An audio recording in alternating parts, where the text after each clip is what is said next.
मारिया, तुम एक बेवकूफ इंसान हो।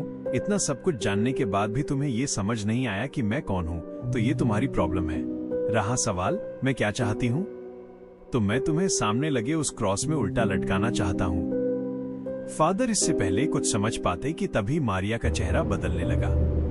देखते ही देखते उसके शरीर की सुंदर खाल काली चमड़ी में बदल गई। उसकी नीली आंखें लाल आंखों में परिवर्तित हो गईं।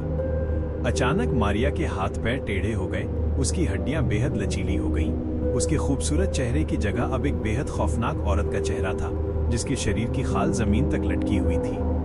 मारिया घुटनों के बल बैठकर फादर की ओर देखकर बुरी तरह से चीखी। मारिया की चीख से पूरा चर्च हिल गया। फादर की आंखें दहशत से फटी की फटी रह गईं। मारिया बेहद फुर्ती से घुटने के बल चलती हुई फादर के नजदीक आकर खड़ी हो गई और देखते ही देखते उसने फादर की गर्दन पकड़ ली। फादर ने खुद को बचाने का प्रयास करने लगे, मगर मारिया की पकड़ इतनी मजबूत थी कि फादर चाहकर भी उसके हाथ अपनी गर्दन से नहीं छुड़ा पा रहे थे। अचानक बेहद फुर्ती से मारिया ने अपने लंबे और पैने नाखून फादर के पेट में गड़ा दिए।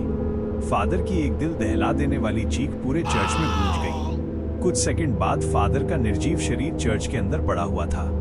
अचानक चर्च का दरवाजा धड़ाम की आवाज से अपने आप खुल गया और मारिया फादर के निर्जीव शरीर को देखते हुए अजीब से अंदाज में मुस्कुराती हुई चर्च के दरवाजे से बाहर निकल गई। मारिया के जाते ही अचानक फादर का निर्जीव शरीर हवा में तैरने लगा और बड़ी तेजी से चर्च के अंदर लगे हुए क्रॉस पर उल्टा चिपक गया।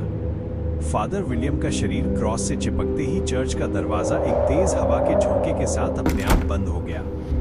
रिचर्ड विला का रहस्य का डर यहीं खत्म नहीं हुआ। जुड़े रहिए द फेयर जोन के साथ।